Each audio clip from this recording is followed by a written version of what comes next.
नमस्कार पायनियर्स, स्वागत है आपका पाई जीसीवी ज्ञान चैनल में। आज हम बात करेंगे उस मोड़ की जहां ब्लॉकचेन दिखना बंद हो जाता है और वहीं से असली इकोनॉमी चलना शुरू होती है।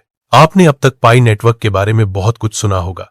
किसी ने कहा यह भविष्य की करेंसी है, किसी ने कहा यह अभी अधूरा है, किसी ने कहा यह सिर्फ मोबाइल माइनिंग है।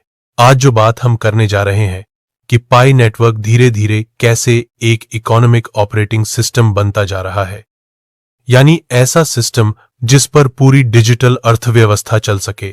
और अगर ऐसा है तो इसका सबसे बड़ा कारण क्या है? उत्तर है 3 एसडीके रेल्स, एसडीके नेक्स्ट-जे, एसएसडीके और रिएक्ट एसडीके। अब आप सोच रहे होंगे एसडीके तो हर प्रोजेक्ट देता है, इसमें नया क्या है? यहीं से असली कहानी शुरू होती है। दोस्तों, एसडीके का पूरा नाम होता है सॉफ्टवेयर डेवलपमेंट किट। सरल भाषा में कहें तो यह डेवलपर्स के लिए एक ऐसा पैकेट होता है जिससे वे किसी सिस्टम को अपने ऐप या वेबसाइट में जोड़ सकें। जैसे मान लीजिए आप किसी वेबसाइट पर ऑनलाइन पेमेंट जोड़ना चाहते हैं। आप सीधे बैंक नहीं बनाते, आप स्ट्राइप का एसडीके लेते हैं, आप रेजरपे का एसडीके लेते हैं, आप पेटीएम का एसडीके लेते हैं। बस कुछ कोड और पेमेंट चालू। यही वजह है कि स्ट्राइप एक कंपनी नहीं, एक इंफ्रास्ट्रक्चर बन चुका है। अब सवाल यह है, क्या पाई नेटवर्क उसी दिशा में जा रहा है? अब तक जितने भी क्रिप्टो प्रोजेक्ट आए, उनका फोकस हमेशा एक ही चीज पर रहा, वॉलेट एड्रेस ट्रांसफर। यही वजह है कि ब्लॉकचेन कभी भी मेनस्ट्रीम नहीं बन पाया, क्योंकि टेक्नोलॉजी दिखती रही, गायब नहीं हुई। लेकिन इतिहास गवाह है, कोई भी टेक्नोलॉजी तभी अपनाई जाती है जब वह दिखना बंद हो जाती है। इंटरनेट को देखिए, आज आप सोचते भी नहीं कि आप इंटरनेट इस्तेमाल कर रहे हैं। बस ऐप खुलता है, काम हो जाता है। अब पाई नेटवर्क ने यही सवाल पूछा, अगर ब्लॉकचेन दिखे ही नहीं तो क्या होगा? यहीं से 3 एसडीके की कहानी शुरू होती है। पाई नेटवर्क का असली सवाल। पाई नेटवर्क ने यह नहीं पूछा कि हम डेवलपर्स को क्या नया सिखाएं। पाई नेटवर्क ने पूछा, हम डेवलपर्स को बदले बिना उन्हें कैसे जोड़ें? यह बहुत बड़ा अंतर है। दुनिया बदलाव से डरती है, लेकिन सुविधा को अपनाती है, और पाई नेटवर्क ने सुविधा का रास्ता चुना। आइए अब 3 एसडीके को एक एक करके समझते हैं। रेल्स एसडीके वेब 2, दुनिया का प्रवेश द्वार। रेल्स क्या है? रेल्स एक ऐसा फ्रेमवर्क है जिसका इस्तेमाल हजारों कंपनियां पहले से कर रही हैं। Banking system, payment gateway, e commerce platform, booking system. ये कंपनियां ब्लॉकचेन नहीं चाहती, ये कंपनियां क्रिप्टो नहीं चाहती। इन्हें बस चाहिए पेमेंट सेटलमेंट रिकॉर्ड, और वह भी लीगल, स्टेबल और भरोसेमंद। रेल्स एसडीके इन्हीं के लिए है। यह एसडीके यह नहीं कहता ब्लॉकचेन अपनाओ, यह कहता है आप जैसा बना रहे हो वैसा ही बनाते रहो, बस पाई जोड़ दो। यही सबसे खतरनाक बात है, क्योंकि यहां कोई विरोध नहीं होता, कोई रेजिस्टेंस नहीं होता, सिस्टम चुपचाप जुड़ जाता है। यहां पाई नेटवर्क क्रिप्टो नहीं रहता। जब कोई कंपनी रेल्स एसडीके से पाई जोड़ती है तो वहां यूजर को यह महसूस ही नहीं होता कि वह क्रिप्टो इस्तेमाल कर रहा है, वह बस एक पेमेंट कर रहा है। और यहीं से पाई नेटवर्क स्पेकुलेटिव एसेट नहीं रहता, वह इंफ्रास्ट्रक्चर बनना शुरू करता है। अब रुकिए, यह तो सिर्फ शुरुआत है, असल खेल शुरू होता है नेक्स्ट, जेएस और रिएक्ट से। लेकिन उससे पहले हमें यह समझना जरूरी है कि पाई नेटवर्क ट्रांजैक्शन को कैसे देखता है, क्योंकि यहीं यह बाकी सबसे अलग हो जाता है। पाई में ट्रांजैक्शन क्या है? पारंपरिक क्रिप्टो में ट्रांजैक्शन मतलब एक एड्रेस से दूसरे एड्रेस में टोकन भेजना, बस। लेकिन असली दुनिया में हर पेमेंट इतना सीधा नहीं होता। कभी पेमेंट पेंडिंग होता है, कभी कैंसिल होता है, कभी रिफंड होता है, कभी एरर आती है। पाई नेटवर्क ने इसी असली दुनिया को डिजिटल में उतारा है। पाई में पेमेंट एक इवेंट है जिसमें अप्रूवल होता है, कंफर्मेशन होता है, फेलियर होता है, रिकवरी होती है। यह टेक्निकल नहीं, इकोनॉमिक सोच है। और यहीं से पाई नेटवर्क क्रिप्टो नहीं रहता, वह इकोनॉमी बनता है। अब सोचिए, जब डेवलपर्स को वॉलेट की चिंता नहीं, नेटवर्क की चिंता नहीं, प्राइवेट की चिंता नहीं, और यूजर को कुछ भी समझने की जरूरत नहीं, तो क्या होगा? अब हम बात करेंगे उस SDK की जो पूरी क्रिप्टो इंडस्ट्री के लिए सबसे असहज करने वाली चीज है। रिएक्ट SDK रिएक्ट क्यों इतना महत्वपूर्ण है? दोस्तों, अगर आप टेक्नोलॉजी की दुनिया को थोड़ा भी जानते हैं तो आप यह जरूर समझते होंगे। आज दुनिया में सबसे ज्यादा एप्स, सबसे ज्यादा वेबसाइट्स, सबसे ज्यादा यूजर इंटरफेस रिएक्ट से बने हुए हैं। Facebook, Instagram, Netflix, e-commerce, apps, food delivery, travel booking, इन सब के पीछे कहीं ना कहीं रिएक्ट ही है। अब यहां एक बहुत बड़ा सच है, इन डेवलपर्स को ब्लॉकचेन में कोई दिलचस्पी नहीं। उन्हें नहीं पता गैस फीस क्या होती है, नेटवर्क स्विच क्या होता है, प्राइवेट की क्या होती है, और सच बताऊं, उन्हें जानने की जरूरत भी नहीं। वे सिर्फ यह जानते हैं, यूजर ने बटन दबाया, स्टेट बदली, पेमेंट हुआ, बस। अब सवाल यह है, क्या ब्लॉकचेन इस लेवल की सादगी दे सकता है? अभी तक नहीं, लेकिन पाई नेटवर्क ने इसी जगह हमला किया। रिएक्ट SDK क्या हटाता है, यह समझना बहुत जरूरी है। अक्सर लोग पूछते हैं रिएक्ट SDK क्या करता है, लेकिन असली सवाल यह है, यह क्या हटाता है? यह हटाता है वॉलेट मैनेजमेंट, यह हटाता है एड्रेस की जिम्मेदारी, यह हटाता है नेटवर्क सिलेक्शन, यह हटाता है यूजर की टेक्निकल उलझन। अब सोचिए, अगर यूजर को वॉलेट बनाना ही न पड़े तो क्या होगा?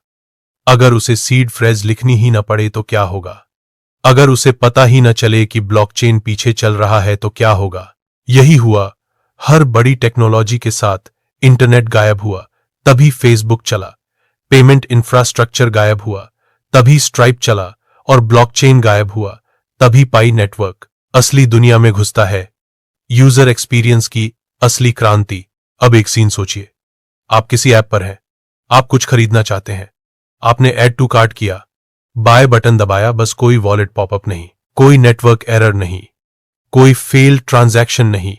पेमेंट एक नॉर्मल डिजिटल एक्शन बन गया। यही वह पल है जहां क्रिप्टो मरता है और इकोनॉमी पैदा होती है, क्योंकि यूजर को फर्क ही नहीं पड़ता कि पैसा कैसे गया, उसे सिर्फ फर्क पड़ता है कि काम हुआ या नहीं। डेवलपर्स के लिए क्या बदलता है? अब डेवलपर की नजर से सोचिए, एक फ्रंट एंड डेवलपर जिसने कभी ब्लॉकचेन को हाथ भी नहीं लगाया, अब उसे क्या करना है? बस एक कंपोनेंट जोड़ना है, बस एक फंक्शन कॉल करना है। कोई चेन नहीं, कोई नोड नहीं, कोई स्मार्ट कॉन्ट्रैक्ट नहीं। यह वही सादगी है जिसने स्ट्राइप को पेमेंट का राजा बना दिया। और यही वजह है कि पाई नेटवर्क का असली मुकाबला किसी कॉइन से नहीं, स्ट्राइप जैसे सिस्टम से है। यहां पाई कॉइन पैसा नहीं रहता। यह बात बहुत ध्यान से समझिए। जब पाई रिएक्ट SDK के जरिए एक बटन बन जाता है तो पाई कॉइन यूजर के दिमाग में एसेट नहीं रहता, वह पेमेंट बन जाता है। और पैसा हमेशा वही बनता है जो इस्तेमाल होता है ना, कि जिसे होल्ड किया जाता है। अब बात करते हैं नेक्स्ट.js SDK की, क्योंकि यहीं से स्केलिंग की कहानी शुरू होती है। नेक्स्ट.js SDK ग्लोबल स्केल का रास्ता। नेक्स्ट.js आज की दुनिया में मॉडर्न वेब एप्स की रीढ़ है। यह वही टेक्नोलॉजी है जिस पर ग्लोबल SaaS प्लेटफॉर्म चलते हैं। यहां सवाल छोटे ऐप्स का नहीं, लाखों यूजर का है। और यही वह जगह है जहां ज्यादातर ब्लॉकचेन दम तोड़ देते हैं, क्योंकि वे स्केल के लिए बने ही नहीं। पाई का अप्रोच अलग क्यों है? पाई नेटवर्क ने नेक्स्ट.js SDK में ब्लॉकचेन को बैक एंड इवेंट बना दिया। मतलब फ्रंट एंड नॉर्मल वेब की तरह चलता है और पेमेंट एक कमर्शियल प्रोसेस की तरह हैंडल होता है। यह सोच बैंकिंग सिस्टम से आई है, क्रिप्टो सिस्टम से नहीं। यही वजह है कि पाई नेटवर्क अराजक नहीं, स्ट्रक्चर्ड है। अब तीनों SDK को एक साथ सोचिए, रेल्स बड़ी कंपनियों के लिए, नेक्स्ट.js ग्लोबल प्लेटफॉर्म्स के लिए, रिएक्ट फ्रंटलाइन डेवलपर्स के लिए। यह कोई टेक स्टैक नहीं, यह एक एब्जॉर्प्शन सिस्टम है जो हर लेवल पर दुनिया को जोड़ लेता है। अब अगला सवाल, इससे इकोनॉमी पर क्या असर पड़ता है? यहीं से सबसे इंपॉर्टेंट टॉपिक शुरू होता है। इकोनॉमी बिना वॉलेट के सुनने में यह अजीब लगता है, क्योंकि अब तक क्रिप्टो और वॉलेट एक दूसरे के बिना सोचे भी नहीं जाते। लेकिन यही पाई नेटवर्क पूरा खेल बदल देता है। आइए इसे समझते हैं। वॉलेट क्यों कभी मेनस्ट्रीम नहीं बन पाए? ईमानदारी से सोचिए, आपके घर में कितने लोग क्रिप्टो वॉलेट समझते हैं? कितने लोग सीड फ्रेज लिख कर रखते हैं? कितने लोग नेटवर्क एरर से नहीं डरते? यही जवाब है, वॉलेट एक टेक्निकल जिम्मेदारी है और इतिहास गवाह है जितनी ज्यादा जिम्मेदारी उतनी कम अपनाने की इच्छा। बैंक इसलिए चले क्योंकि उन्होंने जिम्मेदारी ली, इंटरनेट इसलिए चला क्योंकि उसने जटिलता छुपा दी। अब पाई नेटवर्क ने वही सिद्धांत डिजिटल पैसे पर लागू किया। पाई नेटवर्क में यूजर क्या महसूस करता है, अब यूजर की नजर से सोचिए। यूजर यह नहीं सोचता कि उसका वॉलेट कहां है, वह यह नहीं सोचता कि उसकी प्राइवेट की क्या है, वह यह नहीं सोचता कि नेटवर्क कौन सा है, वह बस यह सोचता है क्या यह काम करेगा। और जब हर बार काम हो जाता है तो दिमाग में विश्वास बनता है, और जहां विश्वास होता है वहीं पैसा बनता है। यह बदलाव तकनीकी नहीं, मनोवैज्ञानिक है। यह बात बहुत गहराई से समझिए। पैसा तकनीक से नहीं, आदत से बनता है। जो चीज रोज इस्तेमाल होती है वही पैसा बनती है। जो चीज समझानी पड़ती है वह कभी पैसा नहीं बनती। पाई नेटवर्क समझाने की कोशिश नहीं कर रहा, वह इस्तेमाल करवाने की कोशिश कर रहा है। और यही वजह है कि यह बाकी सभी से अलग है। जब वॉलेट हटता है तो क्या होता है? पहला असर, डर खत्म होता है। दूसरा असर, गलती की संभावना कम होती है। तीसरा असर, नए यूजर की एंट्री आसान होती है। और चौथा असर, इकोनॉमी तेज चलने लगती है, क्योंकि हर सेकंड लोग सोच नहीं रहे कर रहे हैं। अब यहां एक बड़ा सवाल उठता है, अगर वॉलेट नहीं तो नियंत्रण किसके पास? यही पाई नेटवर्क का सबसे समझदार निर्णय सामने आता है। कंट्रोल नहीं, कोऑर्डिनेशन। पाई नेटवर्क यूजर को कंट्रोल नहीं देता, ना ही उससे कंट्रोल छीनता है। वह करता है कोऑर्डिनेशन। जैसे आज आप बैंक खाते के मालिक हैं, लेकिन बैंकिंग सिस्टम समझते नहीं, फिर भी आप भरोसा करते हैं। क्यों? क्योंकि सिस्टम काम करता है। पाई नेटवर्क उसी मॉडल को डिसेंट्रलाइज्ड सोच के साथ रीबिल्ड कर रहा है। अब सोचिए, जब करोड़ों लोग बिना वॉलेट समझे पाई में ट्रांजैक्शन करेंगे तो पाई क्या बनेगा? एक टोकन या एक आदत? और जो आदत बन जाए वही पैसा होता है। अब आते हैं अगले सबसे महत्वपूर्ण बदलाव पर, ट्रांजैक्शन। अब ट्रांसफर नहीं रहा। पाई में ट्रांजैक्शन एक कमर्शियल इवेंट। पुरानी क्रिप्टो दुनिया में ट्रांजैक्शन मतलब भेज दिया या फेल हो गया, लेकिन असली दुनिया में पेमेंट इतना सरल नहीं। कभी ऑर्डर कैंसिल होता है, कभी डिलीवरी फेल होती है, कभी रिफंड होता है। पाई नेटवर्क इसी सच्चाई को डिजिटल में लाया। यहां ट्रांजैक्शन एक पूरी कहानी है। शुरुआत, प्रोसेस, अप्रूवल, कंप्लीशन या कैंसिलेशन। यह सोच क्रिप्टो की नहीं, इकोनॉमी की है। इसका असर क्या पड़ता है? अब डेवलपर्स असली बिजनेस बना सकते हैं। अब कंपनियां डरती नहीं हैं। अब रेगुलेशन दुश्मन नहीं रहता, क्योंकि यह सिस्टम अराजक नहीं संरचित है। यहीं से पाई नेटवर्क एक करेंसी नहीं, एक ऑपरेटिंग सिस्टम बनता है। अब अगला सवाल, अगर यह सब हो रहा है तो कीमत क्यों नहीं बढ़ रही? अगर सब इतना मजबूत है, अगर इतना बड़ा सिस्टम बन रहा है, तो कीमत अभी क्यों नहीं दिख रही? यही सवाल सबसे ज्यादा लोगों को गलत दिशा में ले जाता है। आइए इसे बहुत शांत दिमाग से समझते हैं। कीमत क्या होती है और वह कब बनती है? कीमत कभी भी घोषणा से नहीं बनती। कीमत कभी भी व्हाइट पेपर से नहीं बनती। कीमत हमेशा व्यवहार से बनती है। जिस चीज को लोग रोज इस्तेमाल करते हैं वही कीमत बनाती है। जिस चीज को लोग सिर्फ होल्ड करते हैं वह सिर्फ उम्मीद बनाती है। इतिहास उठाकर देख लीजिए। इंटरनेट कंपनियां पहले यूजर्स लाईं, फिर वैल्यू बनी। पेमेंट कंपनियां पहले ट्रांजैक्शन लाईं, फिर वैल्यू बनी। और पाई नेटवर्क भी उसी रास्ते पर है। पाई नेटवर्क ने कीमत को क्यों टाला, यह बहुत जरूरी समझना है। अगर पाई नेटवर्क शुरुआत में कीमत को आगे रखता तो क्या होता? लोग इस्तेमाल नहीं करते, लोग सिर्फ ट्रेड करते। डेवलपर्स बिजनेस नहीं बनाते, वे स्पेकुलेशन बनाते, और इकोनॉमी कभी खड़ी नहीं होती। पाई नेटवर्क ने यह गलती जानबूझकर नहीं की। उसने कहा, पहले सिस्टम, फिर मार्केट, पहले आदत, फिर कीमत। यूज कैसे कीमत बनाता है? अब इसे एक सरल उदाहरण से समझते हैं। अगर किसी शहर में सिर्फ एक दुकान पाई स्वीकार करती है तो पाई एक विकल्प है। अगर उसी शहर में 100 दुकानें पाई स्वीकार करती हैं तो पाई एक सुविधा है। अगर उसी शहर में 1000 दुकानें पाई के बिना नहीं चल सकती तो पाई एक जरूरत बन जाता है, और जरूरत हमेशा कीमत बनाती है।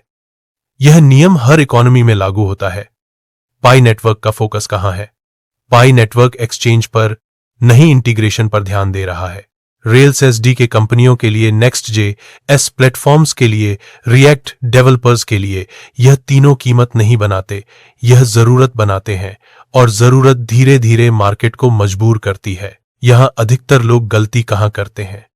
लोग पाई को दूसरे कॉइन की तरह देखते हैं। वे पूछते हैं लिस्टिंग कब, प्राइस कब, लेकिन पाई उस रास्ते पर नहीं चल रहा। वह स्ट्राइप के रास्ते पर चल रहा है।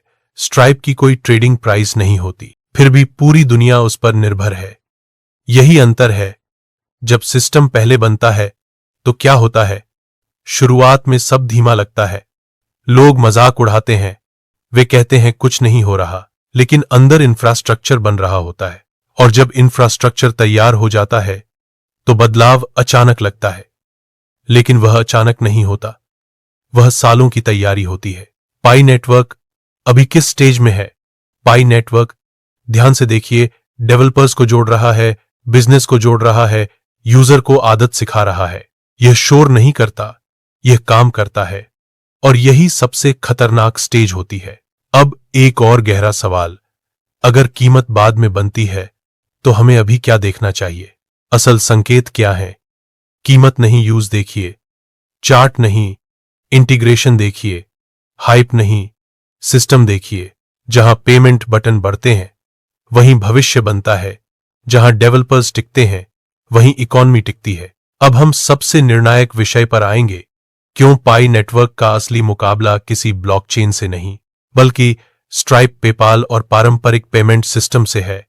और क्यों यह तुलना पूरी तस्वीर बदल देती है। पाई बनाम स्ट्राइप क्यों? असली मुकाबला यही है। अब तक हमने यह समझ लिया है कि पाई नेटवर्क कॉइन की तरह नहीं, सिस्टम की तरह सोच रहा है। लेकिन अब सबसे बड़ा भ्रम तोड़ने का समय है। पाई नेटवर्क का असली दुश्मन कोई दूसरा ब्लॉकचेन नहीं, कोई दूसरा कॉइन नहीं। पाई नेटवर्क का असली मुकाबला है स्ट्राइप, पेपाल, वीसा, मास्टरकार्ड। आइए इसे बहुत सरल भाषा में समझते हैं। स्ट्राइप क्या बेचता है? स्ट्राइप पैसा नहीं बेचता, स्ट्राइप सुविधा बेचता है। डेवलपर्स उससे प्यार इसलिए करते हैं क्योंकि उसे जोड़ना आसान है। बिजनेस उससे प्यार इसलिए करते हैं क्योंकि वह भरोसेमंद है। यूजर्स उसे नोटिस भी नहीं करते क्योंकि वह दिखता ही नहीं। यही एक सफल पेमेंट सिस्टम की पहचान है। अब पाई नेटवर्क क्या कर रहा है?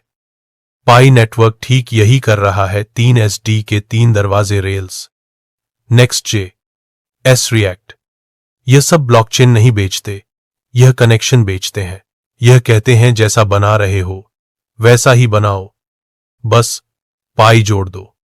सबसे खतरनाक समानता, अब ध्यान दीजिए, स्ट्राइप का कोई यूजर कभी यह नहीं पूछता स्ट्राइप का टोकन क्या है। उसे फर्क नहीं पड़ता, उसे फर्क पड़ता है पेमेंट हुआ या नहीं। पाई नेटवर्क यही मानसिकता तैयार कर रहा है। जब लोग पूछना बंद कर दें पाई कॉइन क्या है और पूछने लगें पाई से पेमेंट होगा या नहीं, तो समझ लीजिए लड़ाई जीत ली गई। स्ट्राइप के सामने पाई का फायदा, स्ट्राइप फिएट पर निर्भर है। बैंक, सरकार, रेगुलेशन। पाई नेटवर्क डिजिटल नेटिव है। कोई बैंक खाता जरूरी नहीं, कोई कार्ड जरूरी नहीं, बस कनेक्शन। यही वजह है कि उभरते बाजारों में पाई ज्यादा खतरनाक है। अब सवाल, क्या पाई स्ट्राइप को रिप्लेस करेगा? नहीं, कम से कम शुरुआत में नहीं। पाई स्ट्राइप के साथ सह अस्तित्व में रहेगा। जहां स्ट्राइप महंगा है वहां पाई जाएगा, जहां स्ट्राइप पहुंच नहीं सकता वहां पाई जाएगा। धीरे धीरे जैसे उपयोग बढ़ेगा वैसे निर्भरता बदलेगी। यहीं से इकोनॉमी शिफ्ट होती है। जब बिजनेस कहने लगे अगर पाई बंद हो गया तो सिस्टम रुक जाएगा, तो समझ लीजिए पाई पैसा बन चुका है। अब एक और बड़ा फर्क, पाई नेटवर्क डेवलपर्स को पैसा नहीं देता जैसा कई प्रोजेक्ट करते हैं, वह उन्हें मार्केट देता है। एक तैयार यूजर बेस, और डेवलपर्स हमेशा मार्केट के पीछे जाते हैं।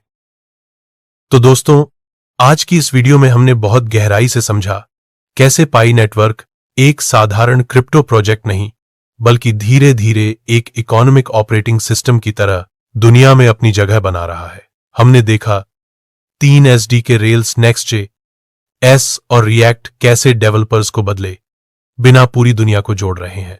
कैसे वॉलेट गायब हो रहा है और उसी के साथ डर भी गायब हो रहा है, और कैसे यूज पहले आता है कीमत बाद में बनती है। अगर आपको यह वीडियो सिर्फ जानकारी नहीं बल्कि सोच बदलने वाली लगी हो तो इस वीडियो को लाइक जरूर कीजिए, क्योंकि आपका एक लाइक ऐसी ही गहराई वाली रिसर्च को आगे बढ़ाने की ताकत देता है। और अगर आप चाहते हैं कि पाई नेटवर्क पर ऐसी ही फैक्ट बेस्ड, रियलिस्टिक और लॉन्ग टर्म सोच वाली वीडियो आगे भी मिलती रहें, तो चैनल को सब्सक्राइब करना बिल्कुल न भूलें। साथ ही नोटिफिकेशन चालू कर लीजिए ताकि अगला पार्ट या अगली महत्वपूर्ण अपडेट आपसे मिस न हो। तो दोस्तों, इसी के साथ आज की इस वीडियो को यहीं समाप्त करते हैं। मिलते हैं नेक्स्ट वीडियो में। तब तक के लिए धन्यवाद।